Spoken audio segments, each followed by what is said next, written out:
Assalamualaikum warahmatullahi wabarakatuh.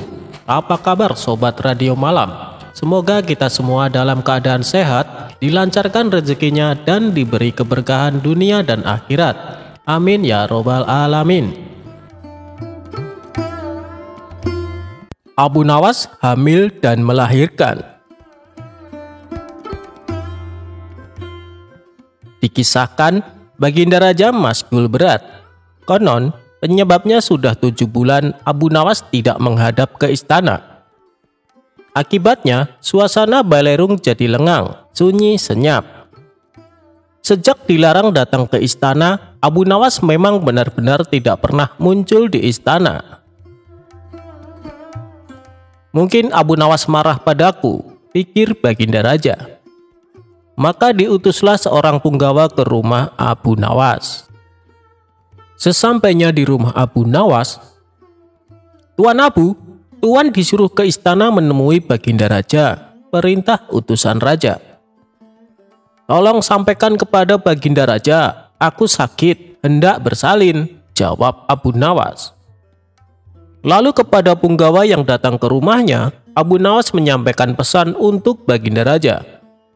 "Aku sedang menunggu dukun beranak untuk mengeluarkan bayiku ini," kata Abu Nawas sambil mengelus-elus perutnya yang buncit. Tak lama kemudian, punggawa itu menyampaikan pesannya kepada Baginda Raja. "Ajaib benar," kata Baginda Raja dalam hati setelah mendengar laporan punggawa setianya. "Baru ini aku mendengar kabar seorang lelaki bisa hamil dan sekarang hendak bersalin. Dulu mana ada lelaki melahirkan? Aneh," pikir Baginda Raja. Maka timbul keinginan Baginda Raja untuk menengok Abu Nawas. Maka berangkatlah dia diiringi sejumlah menteri dan para punggawa ke rumah Abu Nawas. Begitu melihat Baginda Raja datang, Abu Nawas pun berlari-lari menyambut dan menyembah kakinya, seraya berkata, "Ya tuanku Syah Alam, berkenan juga rupanya tuanku datang ke rumah hamba yang hina dina ini," ucap Abu Nawas. Baginda Raja dipersilahkan duduk di tempat yang paling terhormat, sementara Abu Nawas duduk bersila di bawahnya. "Ya tuanku Syah Alam, ada gerangan apakah Syah Alam datang ke rumah hamba ini? Rasanya bertahta selama bertahun-tahun, baru kali ini tuanku datang ke rumah hamba," tanya Abu Nawas. "Aku kemari karena ingin tahu keadaanmu," jawab Baginda Raja. "Engkau dikabarkan sakit hendak melahirkan, dan sekarang sedang menunggu dukun beranak. Sejak zaman nenek moyangku hingga sekarang, aku belum pernah mendengar ada seorang lelaki mengandung dan melahirkan. Itu sebabnya aku datang kemari," terang sang raja. Abu Nawas tidak menjawab, ia hanya tersenyum. "Coba jelaskan perkataanmu. Siapa lelaki yang hamil dan siapa dukun beranaknya?" tanya Baginda Raja lagi. Maka dengan senang hati berceritalah Abu Nawas. Konon ada seorang raja mengusir seorang pembesar istana. Tetapi setelah 5 bulan berlalu, tanpa alasan yang jelas, sang raja memanggil kembali pembesar tersebut ke istana. Ini ibarat hubungan laki-laki dan perempuan yang kemudian hamil tanpa menikah. Tentu saja itu melanggar adat dan agama, menggegerkan seluruh negeri. Lagi pula, apabila seorang raja mengeluarkan titah, tidak boleh mencabut perintahnya lagi. Jika itu dilakukan, ibarat menjilat air ludah sendiri. Itulah tanda-tanda pengecut. Oleh karena itu, harus berpikir masak-masak sebelum bertindak. Itulah tamsil seorang lelaki yang hendak bersalin. Adapun dukun beranak yang ditunggu adalah Baginda Raja kemari, tutur Abu Nawas. Dengan kedatangan Baginda kemari, berarti hamba sudah melahirkan. Yang dimaksud dengan bersalin adalah hilangnya rasa sakit atau takut hamba kepada Baginda, ucap Abu Nawas. "Ketika aku melarang kamu datang ke istana, itu tidak sungguh-sungguh, melainkan hanya bergurau. Besok datanglah engkau ke istana, aku ingin bicara denganmu," ucap Baginda Raja. "Memang di sana banyak menteri, tetapi tidak seperti kamu. Lagi pula, selama engkau tidak hadir di istana, selama itu pula hilanglah cahaya balerungku, ucap Baginda Raja lagi. Segala titah Baginda patik junjung tinggi tuanku, sembah Abu Nawas dengan takzim. Tetapi Baginda Raja cuma geleng-geleng kepala, dan tidak berapa lama kemudian Baginda Raja pun kembali ke istana dengan perasaan heran bercampur geli.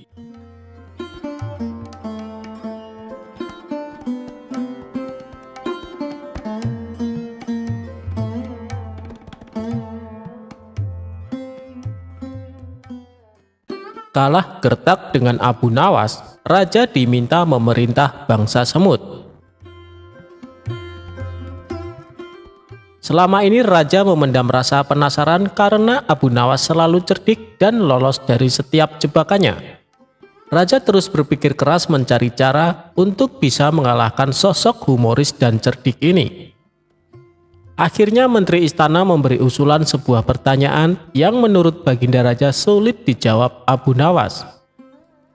Maka saat itu juga dia memerintahkan beberapa pengawal untuk memanggil Abu Nawas. Para pengawal pun sampai di rumah Abu Nawas. "Tuan Abu Nawas, Anda diperintah Paduka Raja ke istana sekarang juga," ujar salah seorang pengawal. Abu Nawas yang sedang istirahat merasa terganggu dengan kehadiran para pengawal istana. Kalau bukan perintah Baginda Raja, tentu saja Abu Nawas akan mengusirnya. "Sampai kapan sih Paduka Raja selalu mengganggu istirahatku?" gerutu Abu Nawas. Dengan terpaksa Abu Nawas datang ke istana. Akibat perasaannya yang sudah dongkol, Abu Nawas pun bertingkah agar Baginda Raja emosi. Ia langsung mengambil makanan dan duduk di samping sang raja. Awalnya tingkah Abu Nawas yang tidak sopan ini sempat membuat raja jengkel. Tapi karena ada rencana untuk mempermalukan Abu Nawas, ia pun menahan emosinya. "Wahai Abu Nawas, aku ada tebakan untukmu. Apa kau siap menjawabnya?" tanya Baginda Raja. "Tujuanku ke sini memang untuk menjawab tebakan Paduka Raja," jawab Abu Nawas dengan enteng. "Bagus, kalau kau bisa menjawab pertanyaanku, aku akan memberikan hadiah 1000 dinar, ungkap Baginda Raja. "Tapi kalau kau tidak mampu menjawab, sebagai hukumannya rambut kepalamu harus digundul dan janggutmu dipotong bersih. Lalu aku akan mengarakmu dengan keledai," sambung Baginda Raja. Seketika Abu Nawas terkejut, karena biasanya hukuman yang akan diterima yaitu penjara selama sebulan. "Baiklah Paduka Raja, tapi hamba tidak menginginkan uang," balas Abu Nawas. "Lalu apa yang kau inginkan?" tanya Baginda Raja lagi. "Hamba ingin Paduka Raja memerintahkan serangga-serangga itu jangan menggangguku," jawab Abu Nawas. Baginda Raja pun kaget dengan permintaan Abu Nawas. Sejenak dia berpikir bahwa serangga-serangga itu bukan rakyatnya, maka tidak akan mungkin terjadi. Bukankah Baginda seorang raja? Akan hebat seorang raja bila dapat memerintah serangga, celetuk Abu Nawas. Rupanya Abu Nawas mengetahui apa yang dipikirkan oleh padukanya. "Bagaimana Paduka? Apakah Paduka bersedia?" terang Abu Nawas. Rasa takut pun menghampiri Baginda Raja. Ia takut Abu Nawas dapat menjawab tebakannya. Tetapi dirinya malu apabila tidak dapat memenuhi permintaan Abu Nawas. Abu Nawas berpikir Baginda Raja takut malu. Akhirnya bersedia menjawab pertanyaan dari Paduka Raja tanpa sebuah syarat apapun. Mendengar hal itu, hati Baginda Raja merasa tenang dan lega. Ia pun langsung mengajukan pertanyaan tebakan kepada Abu Nawas. "Pohon apa yang berumur 1 tahun memiliki 12 cabang, setiap cabangnya terdiri dari 30 daun, dan daun-daun tersebut sebagian menghadap ke arah cahaya, serta sebagian lagi menghadap ke arah gelap?" tanya Baginda Raja. Namanya saja Abu Nawas. Pertanyaan sesulit apapun pasti akan dijawabnya.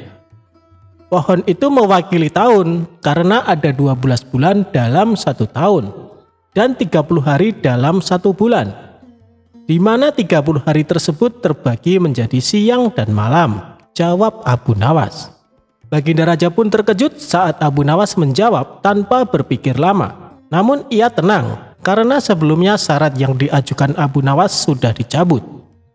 Tapi rasanya tidak adil Abu Nawas kalau aku tidak memberikan hadiah. Katakan Abu Nawas, apa yang kau inginkan? Kata Baginda Raja. Baiklah, hamba minta 500 dinar. Dan selama 1 bulan, Paduka Raja tidak boleh mengganggu hamba, jawab Abu Nawas. Baginda Raja pun menuruti permintaan Abu Nawas tidak akan mengganggunya selama 1 bulan ke depan. Dan Abu Nawas pulang membawa 500 dinar.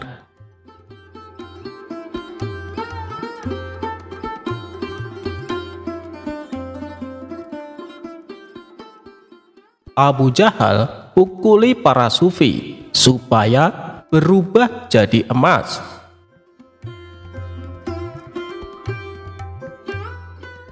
Berawal dari adanya seorang pedagang sukses bernama Abdul Malik. Ia dikenal sebagai orang baik dari negeri Khurasan. Kekayaannya yang berlimpah selalu dimanfaatkan untuk bersedekah. Abdul Malik kerap mengundang orang-orang miskin untuk makan bersama di rumahnya. Sampai ada suatu hari, dia menyedekahkan hampir semua hartanya dan merasakan kelegaan yang jauh lebih nikmat dibandingkan ketika memberi hanya sebagian kecil. Kelegaan itu membuatnya memutuskan menggunakan tiap harta miliknya untuk kesejahteraan fakir miskin. Abdul Malik membebaskan hatinya dari segala kekayaan duniawi dan berserah diri kepada takdir Allah Subhanahu wa Ta'ala. Suatu ketika saat sedang menunaikan sholat, Abdul Malik melihat sosok gaib muncul dari lantai kamarnya. Sosok itu ternyata seorang laki-laki berjubah berpenampilan layaknya seorang sufi. Laki-laki misterius tersebut menghampiri Abdul Malik dan berkata, "Wahai Abdul Malik, manusia murah hati dari Khurasan, aku adalah dirimu sendiri karena engkau telah berbuat kebajikan yang sungguh mulia. Kau mampu melepaskan diri dari kekayaan tanpa merasa menjadi orang hebat. Oleh karena itu, aku menganugerahkan kau dari sumber anugerah yang sejati. Ketahuilah, setiap hari dengan cara ini aku akan muncul di depanmu. Saat itu pukullah aku dan aku akan berubah menjadi emas. Ambillah emas itu sebanyak yang kau mau. Tak perlu khawatir kau akan menyakitiku, sebab yang kau ambil akan diganti dari sumber segala anugerah." Setelah berkata demikian, sosok itu pun lenyap seketika.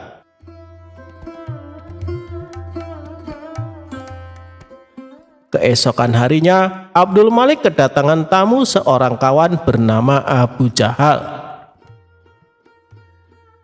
Saat mereka berdua sedang asik berbincang-bincang, tidak lama kemudian sosok misterius kemarin yang berpenampilan sufi kembali muncul di hadapan Abdul Malik. Abdul Malik pun segera memukulnya dengan tongkat. Seketika itu juga, lelaki misterius yang dipukulnya berubah menjadi emas. Abdul Malik lalu mengambil bagiannya dan juga memberikan emas kepada Abu Jahal. Melihat peristiwa yang menakjubkan tersebut, Abu Jahal hanya bengong dan terpana. "Sungguh luar biasa," gumamnya. Tanpa mengerti kejadian sebelumnya, Abu Jahal mulai berpikir, alangkah gembiranya jika bisa melakukan hal serupa.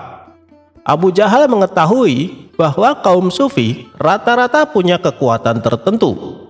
Ia pun menyimpulkan hanya perlu memukul mereka untuk mendapatkan emas. Maka terbesitlah di benak Abu Jahal sebuah ide konyol. Dia mengadakan sebuah jamuan pesta makan yang hanya dihadiri para sufi. Ketika para sufi ini sudah makan kenyang, Abu Jahal diam-diam mengeluarkan tongkat dan tanpa ampun dihantamnya para tamu undangan sampai tersungkur ke tanah. Kenapa tidak ada yang berubah jadi emas? Batin Abu Jahal. Dikarenakan masih penasaran, Abu Jahal kembali memukuli mereka dengan tongkat. Tentu saja perbuatan ini membuat para sufi ketakutan. Mereka serempak kabur berlarian meninggalkan rumah Abu Jahal. Akibat perbuatan tersebut, para sufi mengadukan Abu Jahal kepada Tuan Hakim. Setelah itu ditangkaplah Abu Jahal dan disidangkan. Di hadapan Tuan Hakim, Abu Jahal beralasan bahwa perbuatannya ini semata-mata ingin meniru Abdul Malik. Pasalnya, dia pernah melihat Abdul Malik memukul seorang sufi, dan seketika itu juga orang yang dipukul berubah menjadi emas. Mendengar pengakuan Abu Jahal yang tidak masuk akal, Tuan Hakim kembali bertanya, "Apa kau yakin dengan yang kau lihat, Abu Jahal?"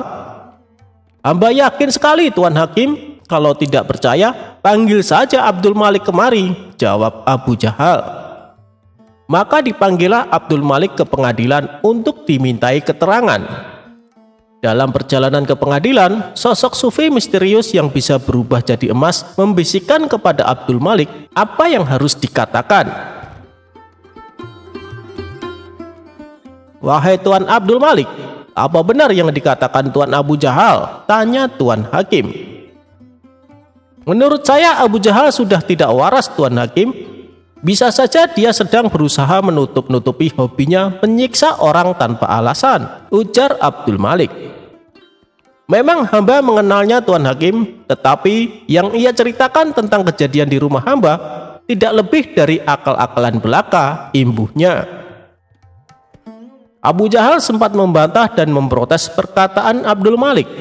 Ia juga menunjukkan barang bukti berupa emas yang didapat dari Abdul Malik. Abu Jahal, Abdul Malik itu saudagar kaya, tentu punya banyak emas," balas Tuan Hakim. Dikarenakan tidak punya bukti dan yang diceritakan tidak masuk akal, akhirnya Abu Jahal dihukum penjara. Sementara Abdul Malik masih melakukan rutinitas seperti biasa, memberikan sedekah uang dan makanan kepada fakir miskin setiap harinya.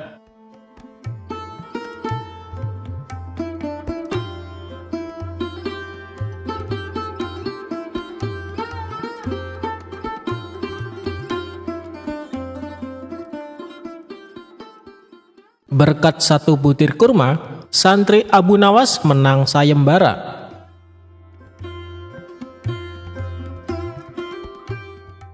Abu Nawas memiliki banyak santri. Di sela-sela kesibukan, ia selalu menyempatkan diri mengajar santri-santrinya. Setiap hari ba'da sholat asar, para santri berangkat menuju rumah Abu Nawas dengan antusias. Ada seorang santri bernama Ahmad. Ia pendiam namun pintar. Sampai satu ketika ada seseorang santri bertanya, "Kenapa Abu Nawas begitu perhatian kepada Ahmad?" Abu Nawas menangkap ada kecemburuan di antara para santrinya, hingga suatu ketika dia mengadakan sayembara. "Sayembara apa, Tuan Guru?" ujar salah seorang santrinya. "Besok kalian membawa buah kurma. Kurma yang termanis itulah pemenangnya.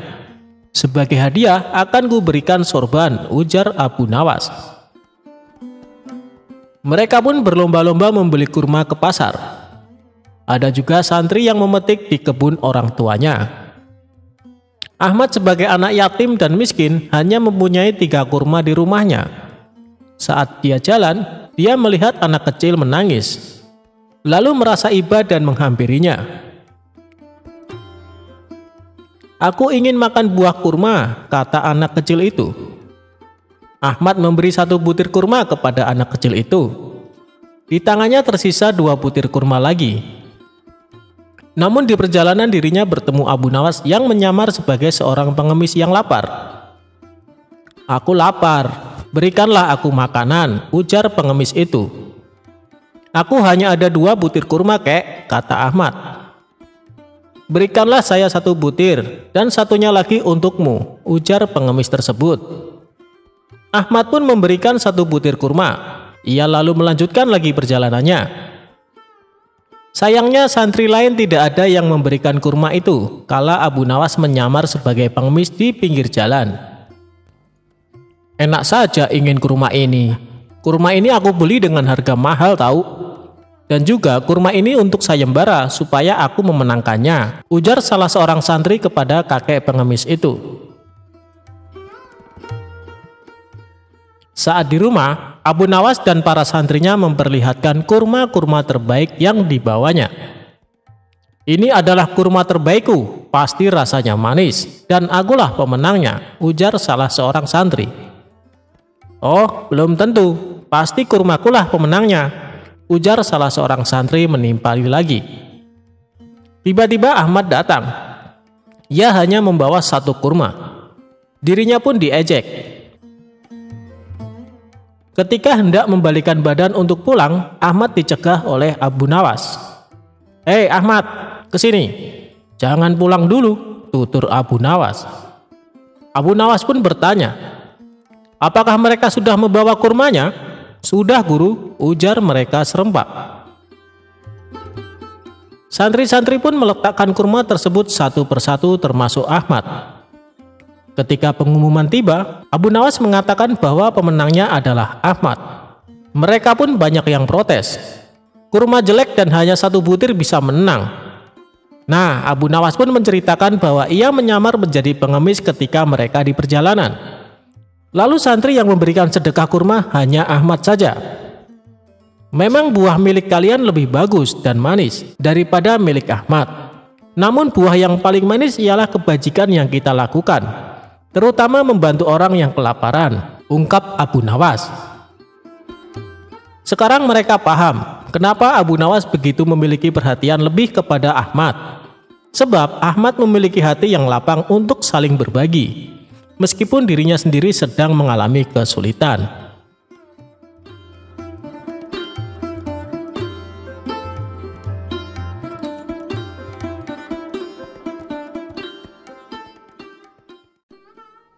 Akal bulus Abu Nawas makan sop gratis.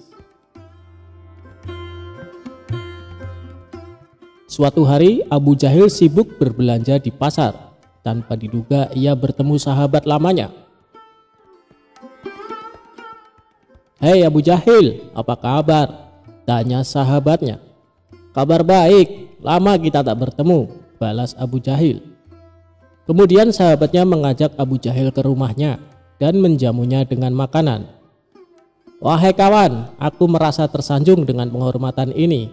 Kamu memang sahabatku yang istimewa. Besok aku mengundangmu ke rumahku untuk makan siang," pinta Abu Jahil. "Baiklah Abu Jahil, insya Allah aku akan datang," jawab sahabatnya itu. Esok harinya Abu Jahil membeli 2 ekor kelinci, tapi dia bingung bagaimana cara memasaknya. Kemudian ia teringat pada tetangganya Abu Nawas. "Abu Nawas kan pandai memasak, aku akan meminta bantuannya," pikir Abu Jahil. Abu Jahil lalu mendatangi rumah Abu Nawas dan mengutarakan keinginannya. Tentu saja Abu Nawas dengan senang hati bersedia membantunya. Saat Abu Nawas sibuk memasak, Abu Jahil berkata kepadanya, "Abu Nawas, aku tinggal sebentar menjemput sahabatku di pasar, sebab dia belum tahu alamat rumahku." Abu Nawas pun menjawab, "Ya, kamu pergi saja Abu Jahil, aku akan buat masakan sop kelinci yang lezat." Setelah Abu Jahil pergi, sop kelinci yang dibuatnya sudah matang. Sepertinya lezat juga sop daging kelinci ini, pikir Abu Nawas. Dia pun mencicipinya 1 iris. Mantap! Karena ketagihan, ia menyantap daging kelinci satu persatu sampai tersisa sedikit. Tidak lama kemudian datanglah Abu Jahil bersama sahabatnya. "Wahai Abu Nawas, ini sahabatku sudah datang, ayo siapkan makanannya," kata Abu Jahil. "Siap Abu Jahil, tapi lebih nikmat kalau ditambah dengan roti," ucap Abu Nawas. "Baiklah, aku akan keluar sebentar membeli roti," kata Abu Jahil. Sementara sahabat Abu Jahil duduk menunggu di ruang tamu. Ketika Abu Jahil keluar kedua kalinya ini, Abu Nawas malah menghabiskan sop kelinci yang dimasaknya. Selanjutnya, Abu Nawas berpikir bagaimana caranya agar Abu Jahil tidak marah. Tiba-tiba muncul ide jahil Abu Nawas. Ia menemui sahabat Abu Jahil yang duduk menunggu di ruang tamu. "Apakah kamu tahu kenapa diundang ke rumah Abu Jahil?" tanya Abu Nawas. "Aku tahu karena aku sahabatnya," jawab sahabat Abu Jahil. "Berarti kamu tidak tahu alasan yang sebenarnya," kata Abu Nawas berpura-pura sedih. "Memangnya ada apa dengan Abu Jahil?" tanya sahabat itu penasaran. "Sebenarnya sudah lama dia gila, sudah berobat kemana-mana tapi tidak ada satupun yang menyembuhkannya.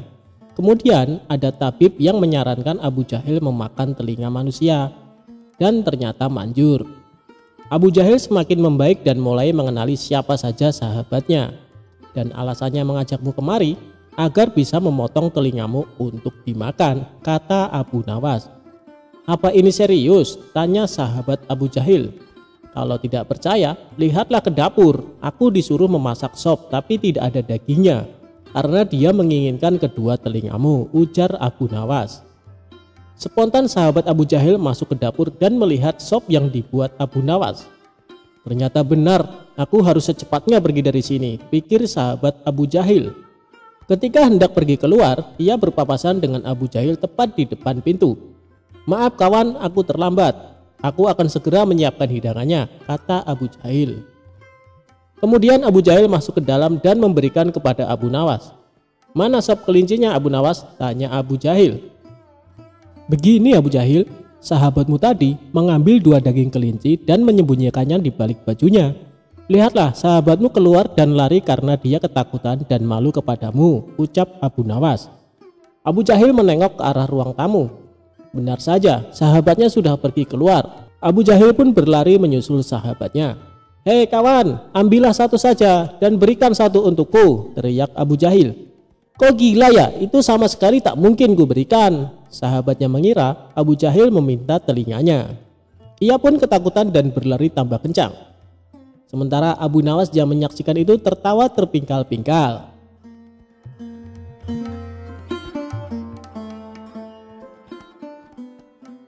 Abu Nawas sembuhkan sakit cintanya sang pangeran.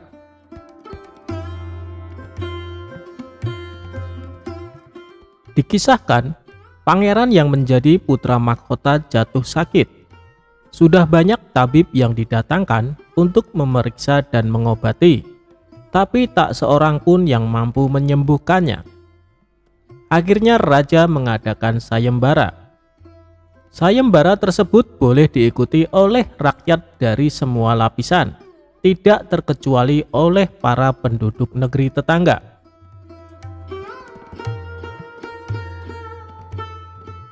Sayembara yang menyediakan hadiah menggiurkan itu dalam waktu beberapa hari berhasil menyerap ratusan peserta. Namun tak satu pun dari mereka berhasil mengobati penyakit sang pangeran.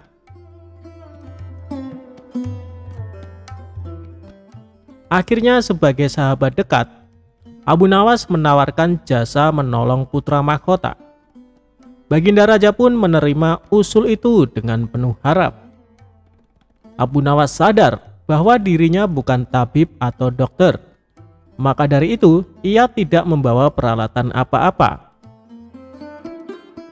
Tabib yang ada di istana tercengang melihat Abu Nawas yang datang tanpa peralatan yang mungkin diperlukan.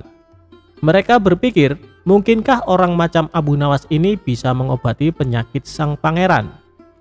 Sedangkan para tabib terkenal dengan peralatan yang lengkap saja tidak sanggup. Bahkan penyakitnya tidak terlacak. Merasa bahwa seluruh perhatian tertuju padanya, Abu Nawas tidak begitu mempedulikannya. Ia dipersilahkan memasuki kamar pangeran yang sedang terbaring. Dia menghampiri sang pangeran dan duduk di sisinya. Abu Nawas dan sang pangeran saling pandang. Beberapa saat kemudian setelah memeriksa keadaan pangeran, Abu Nawas malah meminta permintaan yang aneh. Ia berkata, "Saya membutuhkan seorang pria tua yang di masa mudanya sering mengembara ke pelosok negeri. Permintaannya pun dikabulkan oleh kerajaan. Orang tua yang diinginkan Abu Nawas didatangkan. Orang tua itu duduk di sebelah Abu Nawas untuk memenuhi permintaannya. Sebutkan satu persatu nama-nama desa di daerah selatan, perintah Abu Nawas kepada orang tua itu. Ketika orang tua itu menyebutkan nama-nama desa di bagian selatan, Abu Nawas menempelkan telinganya ke dada sang pangeran. Kemudian Abu Nawas memerintahkan agar menyebutkan bagian utara, barat, dan timur. Setelah semua bagian negeri disebutkan, Abu Nawas mohon agar diizinkan mengunjungi sebuah desa di sebelah utara. Raja pun merasa terkejut dengan permintaan Abu Nawas. "Aku mengundang kamu ke sini bukan untuk bertamasya," kata raja. "Hamba tidak bermaksud berlibur, Yang Mulia," jawab Abu Nawas. "Tetapi aku belum paham," sahut raja. "Maafkan hamba, Paduka Yang Mulia. Kurang bijaksana rasanya bila hamba jelaskan sekarang," jelas Abu Nawas. Abu Nawas pun pergi selama 2 hari. Saat kembali dari desa itu, ia menemui sang pangeran dan membisikkan sesuatu. Kemudian menempelkan telinganya ke dada sang pangeran. Lalu Abu Nawas menghadap raja. "Apakah Yang Mulia masih menginginkan sang pangeran tetap hidup?" tanya Abu Nawas. "Apa maksud perkataanmu?" raja balas bertanya. "Sang pangeran sedang jatuh cinta pada seorang gadis di desa sebelah utara negeri ini," kata Abu Nawas menjelaskan. "Bagaimana kau tahu?" tanya raja. Ketika nama-nama desa di seluruh negeri ini disebutkan, tiba-tiba degup jantungnya bertambah keras saat mendengar nama sebuah desa di bagian utara negeri ini. Tetapi sang pangeran tidak berani mengutarakannya kepada Baginda, terang Abu Nawas. "Lalu apa yang harus aku lakukan?" tanya raja. "Mengawinkan pangeran dengan gadis desa itu, sebab cinta itu buta, wahai raja. Bila tidak berusaha mengobati, maka ia akan mati." Rupanya saran Abu Nawas tidak bisa ditolak. Sang pangeran adalah putra satu-satunya yang merupakan pewaris tunggal kerajaan. Dan Abu Nawas benar. Begitu mendengar persetujuan sang raja, setelah dikawinkan dengan gadis desa tersebut, sang pangeran berangsur-angsur pulih. Sebagai tanda terima kasih, raja memberi Abu Nawas sebuah cincin permata yang sangat indah.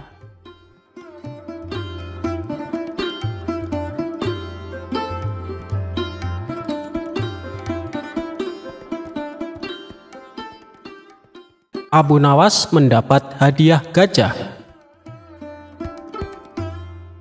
Kisah Abu Nawas kali ini tentang dia melawan raja yang sombong.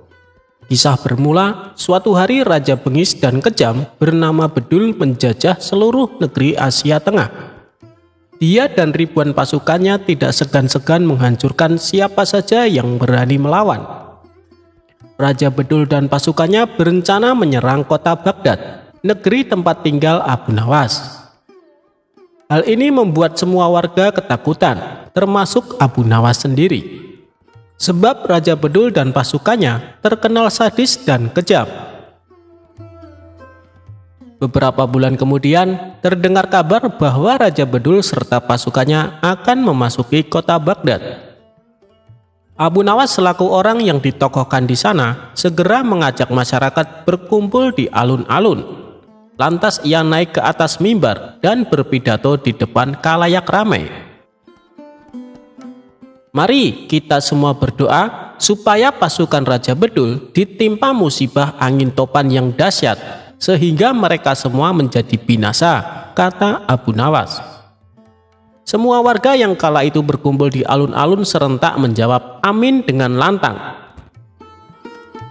Tiba-tiba seorang pria berdiri dan bertanya kepada Abu Nawas, "Apakah engkau pernah melihat tentara Raja Bedul?" "Belum pernah, dan aku juga belum pernah melihatmu sebelumnya. Sepertinya kau bukan orang sini," jawab Abu Nawas. "Benar, aku memang bukan orang sini, karena aku adalah panglima tentara Raja Bedul," ujar orang itu. Sontak Abu Nawas terkejut. Begitu pula penduduk kota, mereka tidak menyangka bahwa pasukan Raja Bedul sudah memasuki daerahnya. Tapi dengan tenang, Abu Nawas melanjutkan pidatonya. Mari kita berdoa sekali lagi, kali ini untuk jenazah kita. Mendengar hal itu, membuat Panglima Tentara Raja Bedul menjadi heran. Kenapa berdoa untuk jenazahmu sendiri? Dasar bodoh. Orang mati itu didoakan oleh orang yang hidup, ujarnya. Tuan benar, tapi bukankah kami semua akan mati diserang pasukan Tuan? Sedangkan kami tidak tahu apakah akan ada di antara kami yang masih hidup untuk mendoakan jenazah kami. Jadi, selagi kami masih hidup, kami berdoa untuk jenazah kami nanti, balas Abu Nawas. Panglima Tentara Raja Bedul tertawa terpingkal-pingkal mendengar kelucuan Abu Nawas. Dia mengatakan bahwa dirinya dan pasukannya tidak akan menyerang negeri Abu Nawas, justru sebaliknya, akan memberikan hadiah seekor gajah. Para penduduk pun lega mendengarnya. Mereka berterima kasih kepada Abu Nawas karena telah menyelamatkan. Namun, permasalahan lain pun muncul. Kehadiran gajah tersebut membuat penduduk desa resah sebab memakan banyak hasil panen. Penduduk negeri pun mengadukan ini kepada Abu Nawas. Bagaimana ini Abu Nawas? Apa yang harus kita lakukan? Kita tidak mungkin membunuh atau menjual gajah itu kan? Bisa-bisa Panglima Tentara Raja Bedul akan murka, tutur salah seorang warga. Mereka semua menyalahkan Abu Nawas dan menuntut agar mengembalikan hadiah itu. Aku setuju dengan usul kalian, tapi dengan satu syarat, kalian harus menemaniku saat menghadap sang Panglima, ujar Abu Nawas. Para penduduk desa pun sepakat dengan keputusan Abu Nawas. Sesampainya di sana, ada ribuan pasukan yang sedang berkumpul dan terdapat ratusan tenda berdiri di tengah lapangan.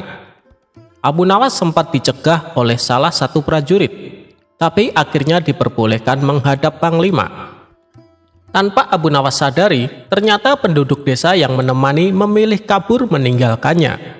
Mereka takut dibunuh bila sampai usulannya membuat Panglima menjadi marah dan murka. Lalu nahasnya lagi, saat itu Panglima sedang dalam suasana hati yang buruk. Mau apa datang kemari?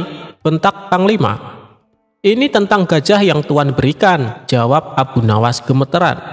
Memangnya kenapa? Apakah hadiahku tidak berguna? Tanya Panglima. Abu Nawas menjadi ketakutan. Ia lalu menengok ke belakang dan ternyata penduduk telah meninggalkan dirinya. Dikarenakan merasa dibohongi, Abu Nawas pun menjadi jengkel. Ia lalu memikirkan jalan keluar sekaligus balas dendam kepada penduduk negerinya yang meninggalkannya.